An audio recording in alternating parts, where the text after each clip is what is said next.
Happy Saturday, everyone. So I wanted to put up this message. As the new year begins, one of my goals was to do a lot more listening, and as I'm doing that, I was thinking about what makes a good solo or a good soloist.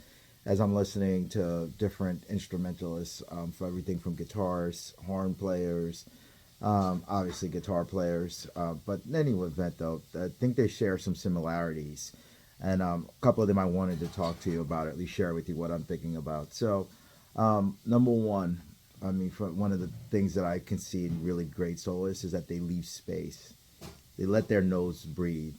So it's not this long string of just bebop lines. There are some players who do play like that because that's the genre, but for the most part, they leave space.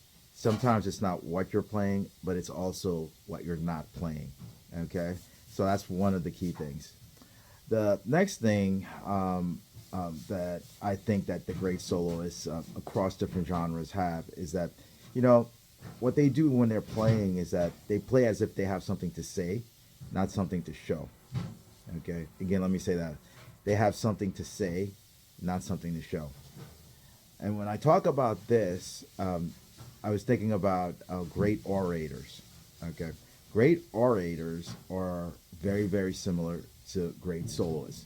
And by great orators, everybody knows them. Everybody from Martin Luther King's "I Have a Dream" speech. I've been to the mountaintop.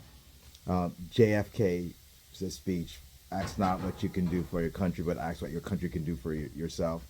What these folks are doing is they're speaking, but the manner in which that they're speaking, it's like it's very important. They have something of substance to say. It's not about the showmanship. And by studying orators or looking at some of these great speeches, and they all have them. We'll come back to one a little bit later. Obama's acceptance speech is a perfect example of that. So there's some similarities with great soloists in that. There's cadence, there's their speech pattern. Same way like when Bill Frisell is doing his phrasings and things of that nature. So again, leaving space, play as if you have something to say, not just show. The third thing that I've seen that a lot of soloists, really great soloists, have or possess is simplicity in their playing. It's not about complex notes. One of the things I'm finding out is people with chops, for the most part, are not the people I want to listen to. Whether it's classical music, jazz, or any other genre, it's the people who keep it simple. They have a theme, and the simplicity gets it across.